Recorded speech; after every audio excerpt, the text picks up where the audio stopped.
Good afternoon and welcome to the Insight Teen Hour. I'm Frederik. I'm the owner of Insight Treatment Programs here in Santa Clarita. It's a teen treatment program. It's a program where we focus on helping teenagers struggling with mental health and drug and alcohol issues. So every Monday at 2 p.m. we have this show where we're talking about anything that's relevant to teen mental health in our efforts to sort of reduce and ensure or encourage conversations about teen mental health. Today, I wanted to talk about trust.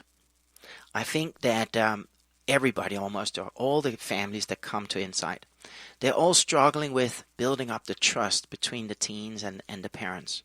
There is always things that has been going on that has sort of put the family in a situation where the family dynamics are struggling a bit, and whether the teen has been self-harming or has had suicidal thoughts or has been using drugs, the idea is that there usually is a lot of trust issues.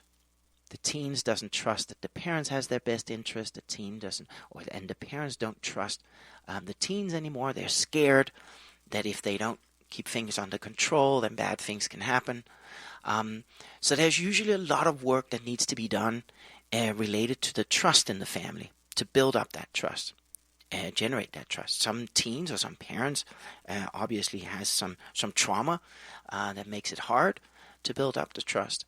So today in the studio, I've invited a bit of an expert, Mervin Meyer here, who has been working with teens and families for about 40 years or more than 40 years, and who has a lot of great things to say about how to build up trust, how to use some simple tools to work on that in the family. So welcome to the studio, Mervin. Thanks for coming in and thanks for taking your time. Thank you, Frederik, and good afternoon to you and to all of your listeners. Thank you so much for having me on the Insight Treatment Hour. And today I'd like to talk about attachment disruption, trauma, and block trust, and how we can work with a teen to help them to develop strong, trusting relationships with their parents. Yes. And caregivers. And I know, sorry, Mervin, but I just wonder, you've obviously worked in the industry for a long time, and before we go into the actual details, but what brought you to the industry originally, and how? Yeah. Oh, originally over 40 years ago, I was certainly interested in a lot of different things. I had kind of made a pact with myself that I wanted to have an impact on people in whatever shape or form that would take. I thought at first that was going to be in the area of being a professional musician and writing songs and introducing them, out to the world. However, as things would go, I found that really wasn't my forte, and I started, looking around where I could fulfill my goal and have a greater impact upon the world. And starting with the idea of one person at a time certainly brought me to the direction of becoming a licensed marriage and family therapist, which I have been for over 40 years, which you've mentioned and I've mentioned already twice. Yeah, well, it is unique, right? Because I can't stress enough that we need people to work in this industry. We're struggling to find enough resources at the moment. But B, I also think it's so valuable because a lot of people, can unfortunately burn out in this industry, right? It can be a lot of so for you to be in here for 40 years, I think that's awesome. Thanks for it. Well, thank you. I appreciate that. In this time, I worked in a lot of different therapeutic areas, including community-based counseling agencies, private practice, residential treatment. And actually, out of the 13 years that I worked in residential treatment with adolescents, the last 7 years were spent working in Italy. Oh, wow. And we had a residential treatment program there.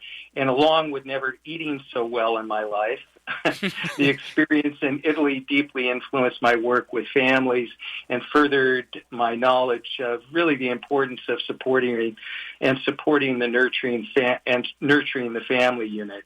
I think for a long time the family has gotten a kind of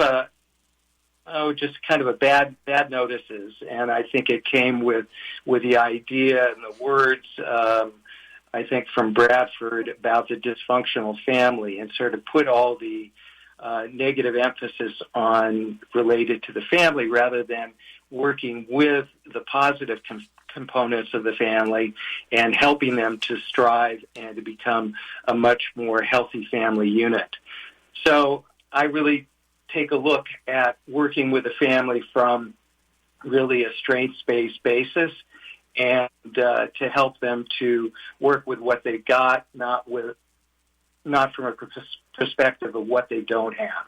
No. And to help support them in that regard. So when I returned to the U.S. in 1995, as I said, I worked at community agencies, and I was a therapist, supervisor, consultant, and finally a program director for a program that provided opportunities for students that were in special education and counseling opportunities. In 2004, I believe it was, I was introduced to Dr. Daniel Hughes, who was the founder and developer of dyadic developmental psychotherapy. That's a mouthful, so we just call it DDP. And that particular model is really based upon the idea of working with children and teens and helping they and their families to develop better attachment, connection, and to help them work through issues of trauma. Originally, Dr. Hughes, who's written the books Building the Bonds of Attachment, Brain-Based Parenting, Attachment-Focused Therapy, and Healing Relational Trauma, he developed this to work with foster and adopt families. After time, it was really witnessed to be extremely useful in working with children and teens and their biological families, where there had been attachment, disconnection, disruption, and trauma. I trained with Dr. Hughes and became a certified Dyadic Developmental Psychotherapy Institute practitioner, consultant, and trainer. And since 2006, I've worked solely in private practice, working with children, teens, couples, families, and individuals that come to me with trauma and attachment issues. I feel my mission is really to share the import of DDP, the model, with parents, families, care workers, therapists, and educators. I've taught DDP trainings throughout the U.S., the U.K., and Europe, and I truly embrace this mission with excitement and heartfelt commitment. I practiced in Northern California coming back from Italy from 1995, and then 2020, my wife, Rose, and I decided to move to the San Gabriel Valley to be nearer to our adult children who were having their own children, and to be nearer to our grandchildren, extended family, and longtime friends. I have practices in Monrovia and Pasadena where I provide both virtual and in-person sessions. I work with families, couples, and individuals. Great. For the purposes of our talk today, Frederik, I'll focus specifically on working with teens, parents, and families. If people would like to get in touch with me to discuss their situation at the end of the show, I will mention my private practice telephone number and give my email address as well. Great, Mervin. Now that we're on this topic, do you take insurance in your private practice, or is it private pay? Do you have some sort of scaling? Oh, that's a good question, Frederik. Most of my people that I work with are fee-for-service, so that means that they're paying me directly out of pocket, so to speak. And I do, however, work with one insurance company which is Aetna Insurance, I have to sort of moderate the number of those clients and where I can fit them in and into my day, so that I can also make space for those people that are totally fee-for-service clients. Great.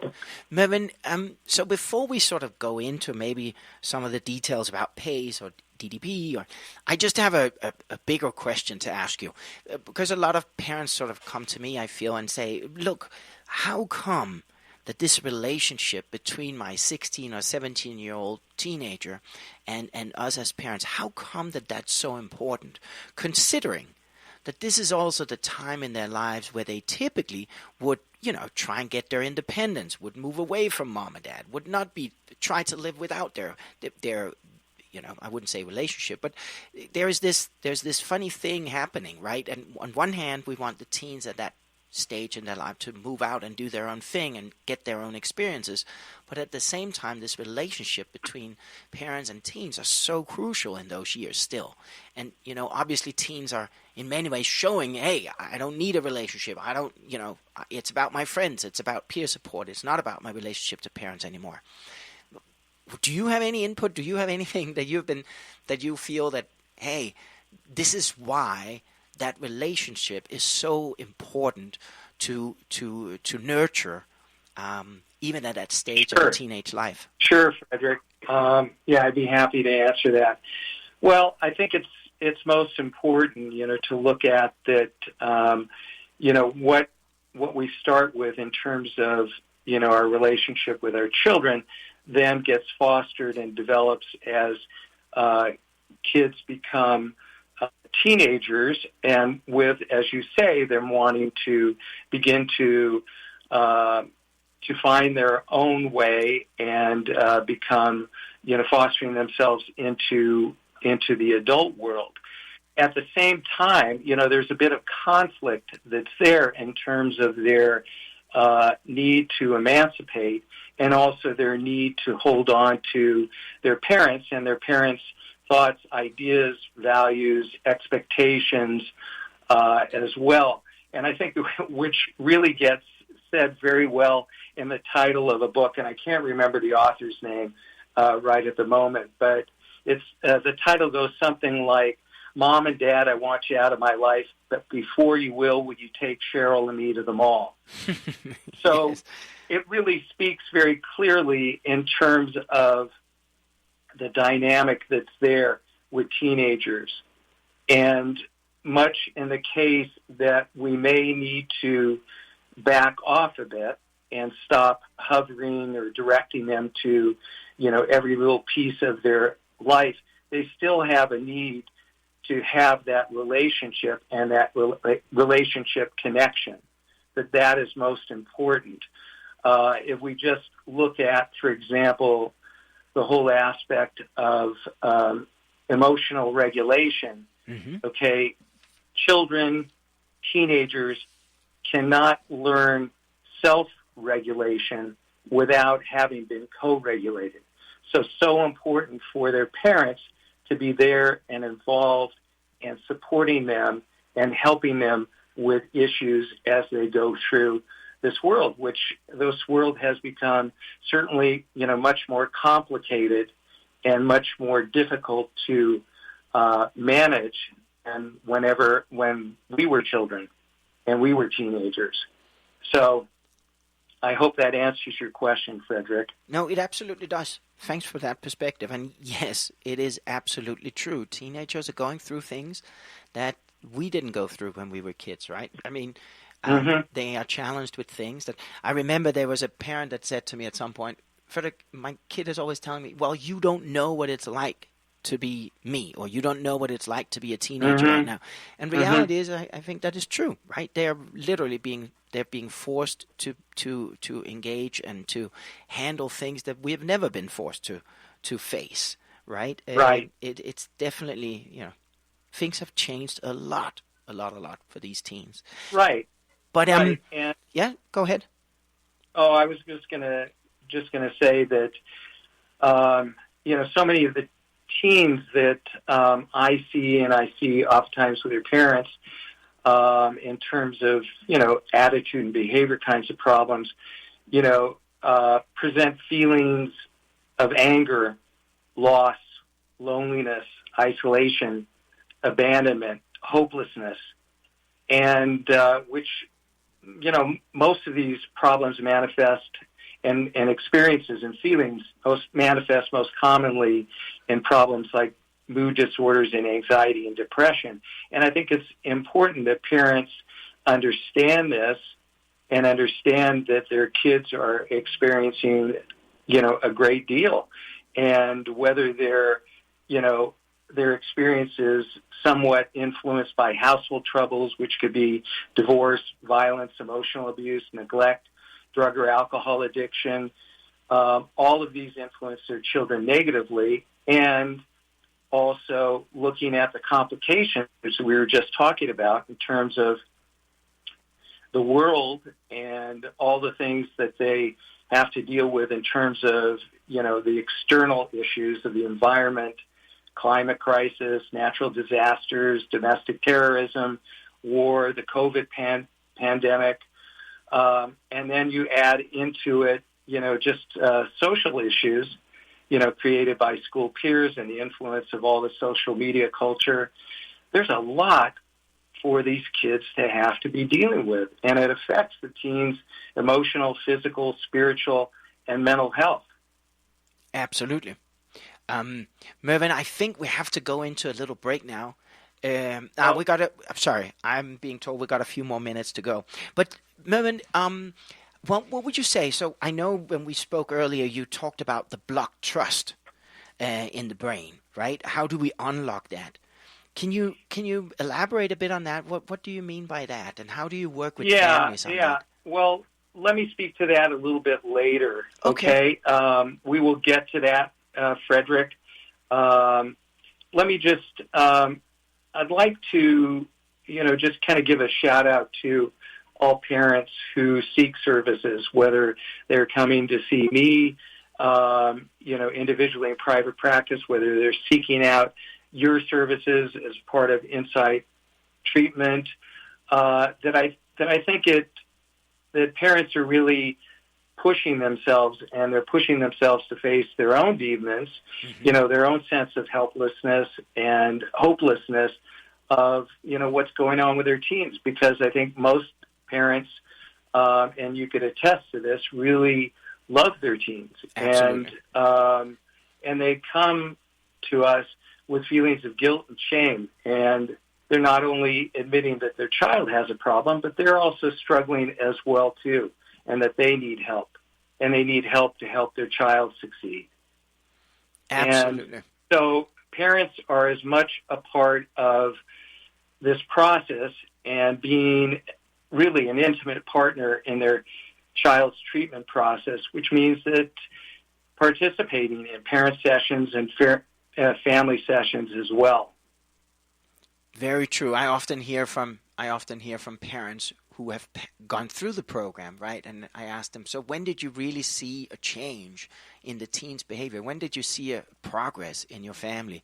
And they basically all say the same thing. They say, well, when we started working the program, when we started putting down our guards and being vulnerable and sort of acknowledging that we had to change as well, that was when we saw the progress. That was when it all started. When we started to surrender to the idea that there were probably something we had to learn as parents, and we didn't know it all.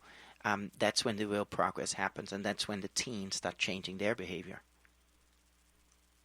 Absolutely.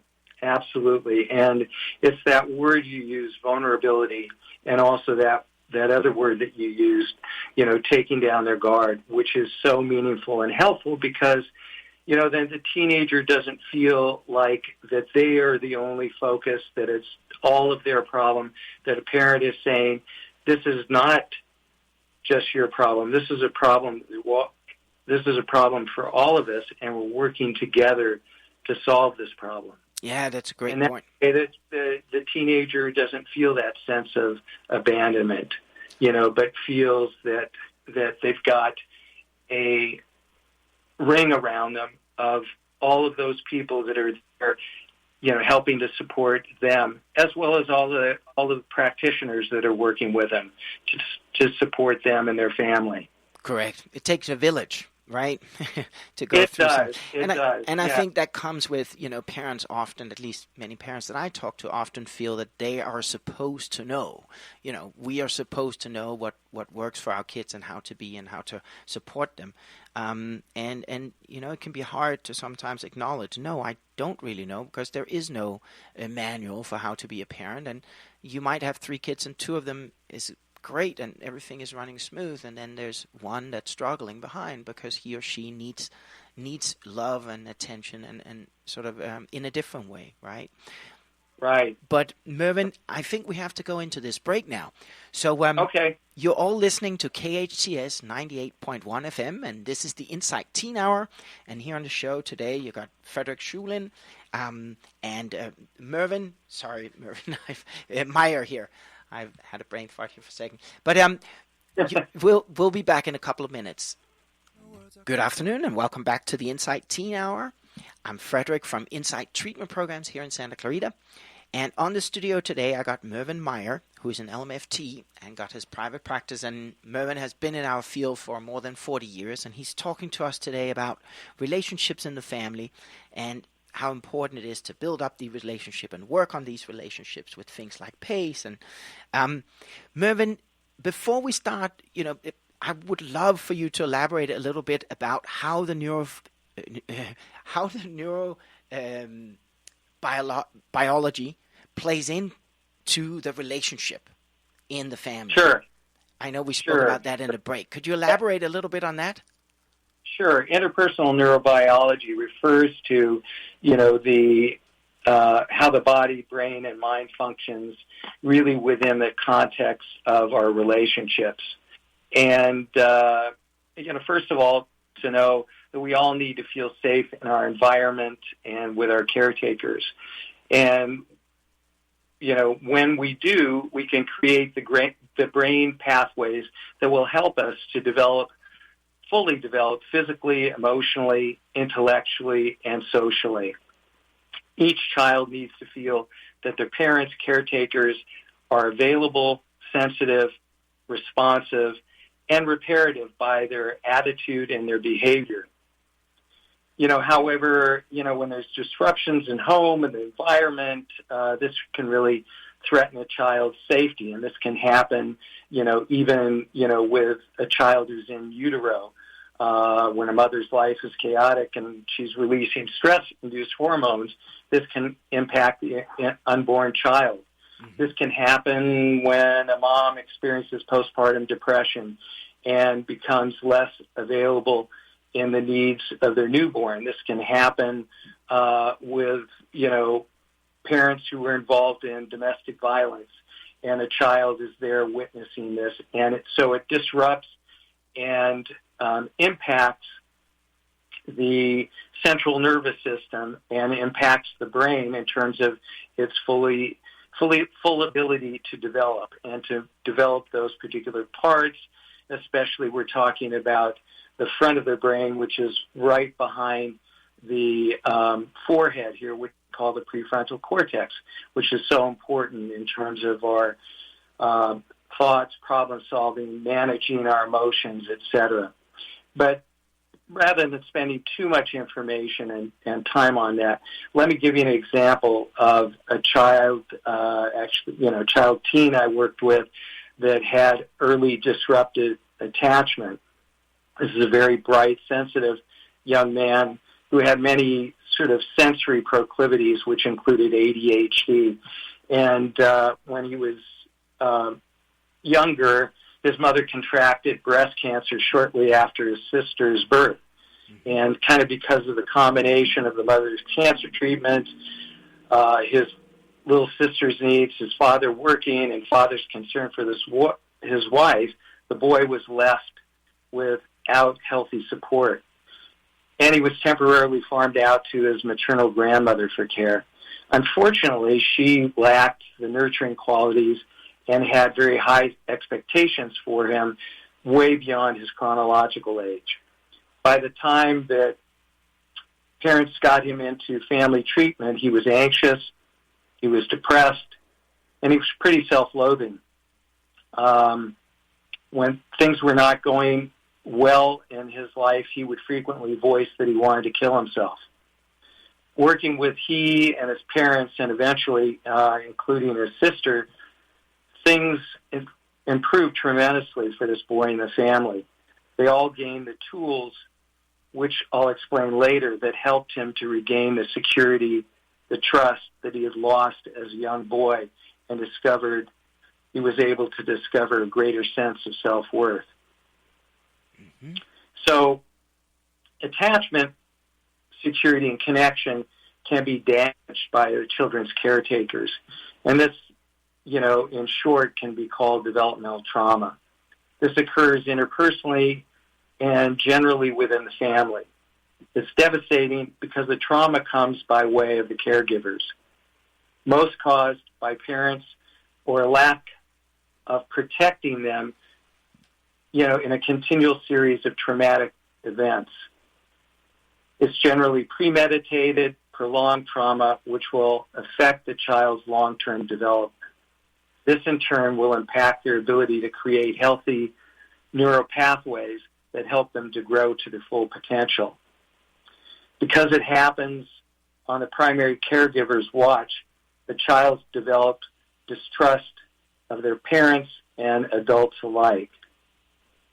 So consequently, they will do anything and everything in their power to not trust parents and caretakers who may have put them in harm's way. This is thought and action tells them that they should not risk getting close, so it will never happen again. So these kids generally become prematurely self-reliant and independent, lacking emotional support and nurturance needed for healthy relationships. Frederik, this is what Dan Hughes and John Balin call block trust. Mm-hmm. Kids will block the pain of rejection and the capacity to feel delight in order to survive a world without comfort and joy. I can give you an example of block trust here as we move along here.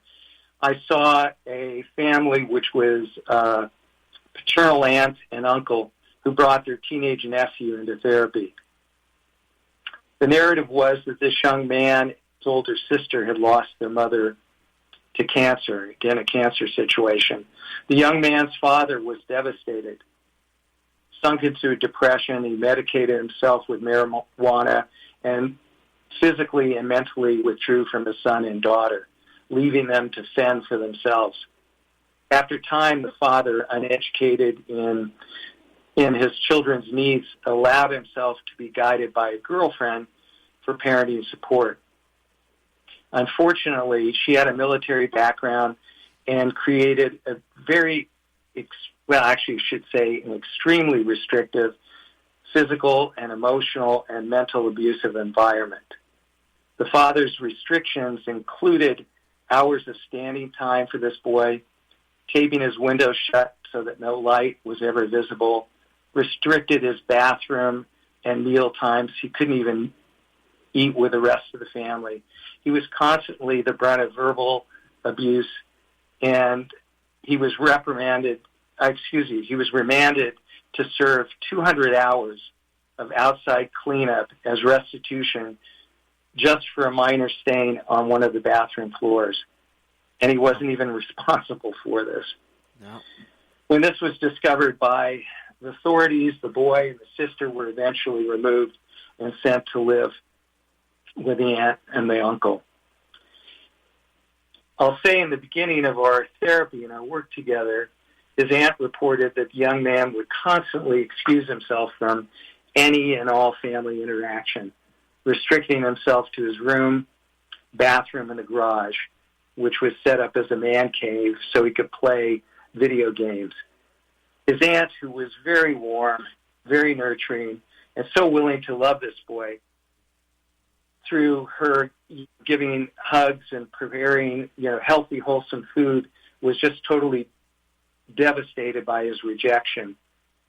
She felt helpless and unable to show what they cared for, that they cared for this boy and that they loved him. Kind of adding to the difficulty, this young man, influenced by his father's attitude and behavior and the shame that his father seduced him into believing, would say, as a way of explaining his father's behavior and why he didn't deserve other people's kindness, he said this literally, Frederik, parents that abuse their children only do it because they love them. I'll say that one more time. Parents that abuse their children only do it because they love them. This was stunning. Yeah. But this teen could believe that because that was his only choice, was to believe his perpetrator and to feel some safety in the home, or if he was to disbelieve it, risk further abuse. So it took some time and a lot of work for this boy to accept that he was lovable and worthwhile, and that the love of his aunt and uncle gave to him was real, trustworthy, and unconditional. This led to the unblocking of his trust. So, given sort of the time that we have, I won't go into, how this disruption plays in terms of the brain, but I will mention the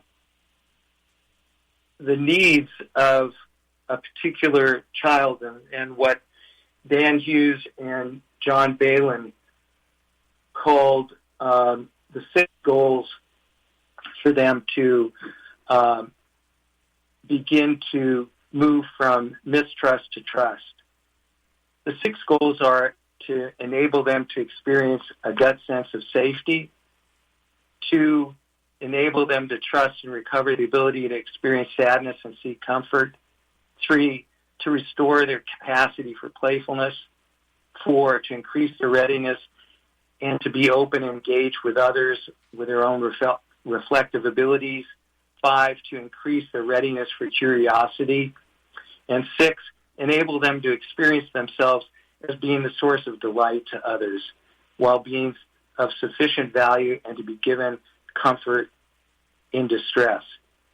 Now, dyadic developmental psychotherapy, which I refer to as DDP here, there are many different ways of generating this through DDP, but I thought I would just share one with you that I think is really helpful and really has the ability to help to flip the switch from mistrust to trust.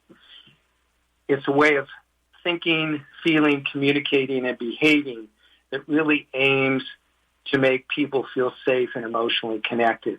And that's in the stance which Dan Hughes calls P.A.C.E. And P.A.C.E. is an acronym which stands for, P stands for playfulness, A stands for acceptance, C for curiosity, and the E is for empathy. So I'm just going to go in to talk a little bit about each one of these, if you don't mind, Frederik. Of course. Okay. So playfulness with an adolescent is really taking the attitude of being light, open, engaged, an attitude that really leads to connection and generates hope. It's everything that we see that babies need, someone delighting in them. When teens experience this, and you can get them to laugh, giggle, they become less defensive. They're less withdrawn. They're more reflective. I can give you a perfect example.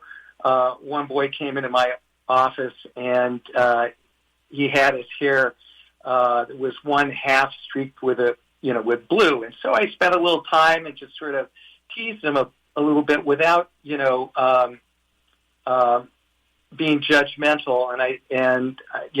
We talked about his blue hair and how he worked on making it blue and all of that. And then here I am with my gray hair, and I said to him, how do you think I would look with that blue hair?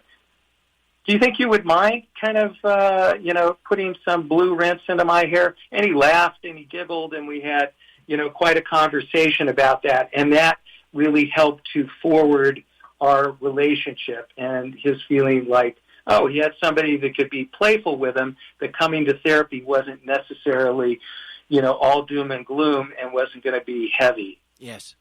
So playfulness applies to this mistrusting brain, and it helps to generate surprise. Teens and parents that get into really unhealthy patterns, for example, an adolescent is expecting a stern and severe response to their misbehavior, but instead, if a parent can respond with playfulness, this is going to trigger a connection response rather than a distancing response. This will be interpreted and will be an expected reoccurrence, shocking the youth's brain. This will minimize defensiveness, aggression, and coldness. Yes, I can. So, yeah, sorry, go ahead, Mervin. Oh, okay. Another example, parents oftentimes come with, certain things that are happening on a continual basis in a family. And they may be small, however, they're important to that particular family. So, oftentimes parents will be exasperated that their child hasn't taken the trash out. It leads to anger, demeaning statements, and, teaching the parent to approach their teen, starting with a smile, then looking them in the eye, reaching out to shake their hand, and then with a friendly tone suggest that they take the trash out. Most often, the trash will be taken out, and it will also create a new connection in the teen's brain. You and I, if someone were to do that with us, we would be more likely to take the trash out as well, Frederik. Of course. I hear you. The second piece of P.A.C.E. is acceptance, and that is really the commitment to the teen's internal experience. And this is a willingness to accept their thoughts, feelings, wishes, desires, motives. It's really unconditional acceptance, and it's really a core to the child's safety. I worked with a young man and a mother, and the boy had developed severe kidney disorder and had isolated from school and friends for a couple of years. And while in session with he and his mother expressed concern about how he was being bullied and wanted the behavior to stop. And while she was right and was a reasonable request, when I started to share with her in front of her son that her son was obviously, jealous of the younger brother because he had friends, he was able to live a normal life with school sports and hanging out with people, and it was unfairness, then this particular boy had tears coming down his eyes. These were real crocodile tears. And the mother could finally understand that this boy's experience was one that was so actually tragic and traumatic for him. Not that this changed her attitude about his picking on his younger brother, but it gave her new knowledge and compassion for him. Yeah, that is... So acceptance applies to the teen with a mistrusting brain, and the teen expects that this behavior will be evaluated immediately and negatively. With acceptance, he realizes that your relationship with him is more important than his behavior. I'm going to move on quickly because I know we're kind of short of time here. But you know Curiosity, what? Sorry, Mervin, sorry. We need to go into a little break. We will have to come back to curiosity and empathy here in the end, in the next, as soon as we come back from the break. So, okay. You're listening to KHTS 98.1 FM, and this is the Insight Teen Hour. In a couple of minutes, we'll be back with the remaining topics here. And welcome back to the Insight Teen Hour. So today we're talking to Mervin Meyer, who's an LMFT, and he is explaining the P.A.C.E. model to us, basically a model that parents should know or use or be mindful of, where the model is basically making sure that we pay attention to things like playfulness, acceptance, curiosity, and empathy when we're developing our relationship with our teens or growing that relationships.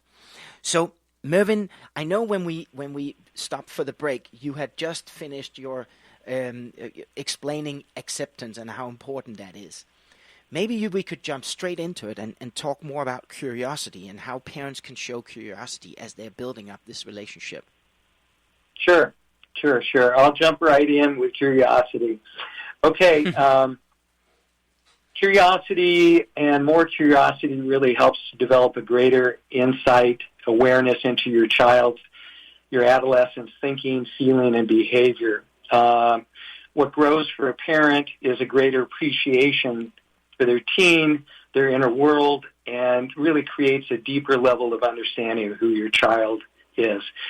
For example, all you parents that are listening out there, instead of asking maybe the question, why did you do that?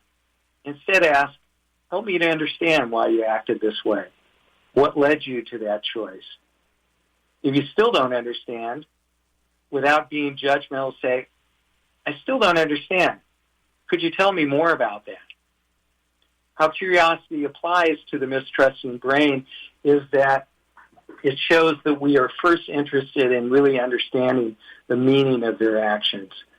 The behavior is seen as communicating something about their teen's inner life that may be important. We can respond more to the meaning of the behavior rather than the behavior itself. Now, the last one, E for empathy. I like to quote the psychologist researcher Brene Brown, who defines empathy as empathy is connecting with people. So we know we're not alone when we're in a struggle. Empathy is a way to connect to the emotion another person is experiencing. And it doesn't require that we have to experience the same situation that they are going through. As a parent, it communicates to your teen your acceptance and curiosity and allows them, meaning your teen, to experience your compassion for them. When they experience empathy from their parent, loving adult, then they can feel more likely to experience empathy for themselves. For today's teens, there's so many things out there that their parent, peers, and society may judge them for, which creates feelings of shame. Many of the teens I work with experience a deep shame. With the advent of the social media, teens' experience can be viewed and unthoughtfully judged by thousands in minutes. They will need their parents' empathy because empathy is really the antidote to shame. Some of you out there may experience that your teen doesn't want shame, and that's oftentimes true because it may make them feel too vulnerable. Then you will need to emphasize playfulness, acceptance, and curiosity until they can tolerate empathy. You go slower, you're more gentler, and you try to integrate into your attitude that aspect of empathy because they need it. Their pain needs to be shared with an adult. Empathy is really the strongest relational intervention we have. And P.A.C.E helps to provide that. The whole P.A.C.E being playfulness, acceptance, and curiosity. And for the mistrusting brain, the teenage brain, it creates an element of surprise that works on parts of the brain to help to discombobulate previous experiences, which create new neural pathways of trust, allowing your teen to evaluate themselves and their parents and caretakers and adults in a healthier, trustful, and more vulnerable ways so they can embrace the world rather than hiding from it. P.A.C.E will help to extinguish the fear of getting close. P.A.C.E will help to reverse the old ways of learning about interactions and create healthy reflection. P.A.C.E will vigorously resolve mistrust versus trust conflict. And it will shift the sets and allow negative beliefs to be extinguished and positive beliefs to be built. There's more to be said, but I think we've run a bit out of time here, Frederik. So let me just mention that I can be reached by telephone at area code 707-888-5800. 707-992-5238. That's 707-992-5238. Or at M. Meier, so that's M-M-A-I-E-R, M-F-T, at Sonic, SONIC.net. Or you can check out my website, which is mervinmeyermft.com. So those are the ways to, reach out to me. And if you're, interested in family, teamwork, or, any individual work. Great, Mervin. This is really, really helpful. Thank you very much. Unfortunately, the teen hour is about to be over, but thank you very much for your time to come on the show, Mervin. I really appreciate it. I think this framework and this perspective has been very, very helpful. And I truly do believe that a lot of teens that come in that needs help, they do have some sort of mistrusting brain, right? As you say, they are in a position where they don't trust adults. And often parents don't necessarily know that something has taken place that has allowed for the teens to feel that way. Right? I feel sometimes parents are not mindful of these things or don't know that it has taken place. But thank you very much, Mervin. I really appreciate it. And here at Insight, we will be back next Monday at 2 p.m. for the Insight Teen Hour.